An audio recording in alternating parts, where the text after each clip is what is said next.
You are not called just to survive. You are not called just to barely make it. Jesus did not come, live his life, suffer the things that he suffered to bring us to a place to where we just barely make it. John 10:10 says, "The thief comes but to steal, kill, and destroy, but I have come that you may have life and have it more abundantly." One definition for the word abundantly means to overflow. How that our lives are supposed to be overflowing, showing the goodness of God in every area of our lives, every area of influence that we have, to everyone that we come in contact with. We should live in this place of overflow.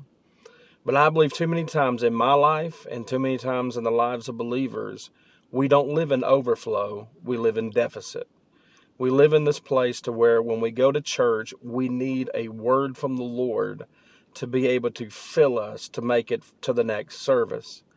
And instead of cultivating a place in the secret place to where we're living this constant overflow of the goodness of God, we become dependent upon a leader or dependent upon a church service to get us from one place to the next place in life.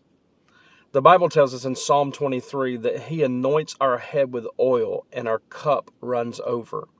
One definition for run over is the word saturate.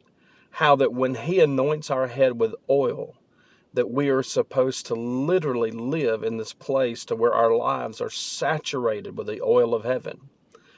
And you and I are a direct representation, our lives are a direct representation of the time that we allow him to anoint our heads.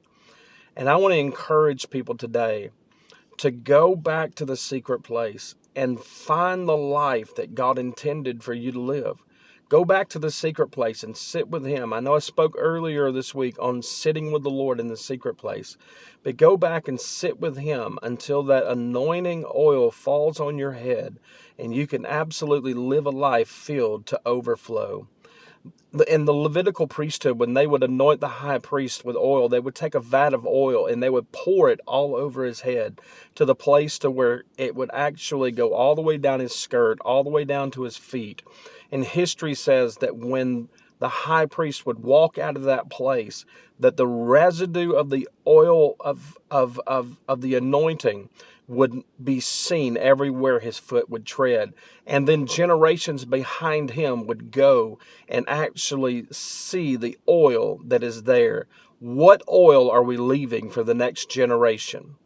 Let's go get overflowing.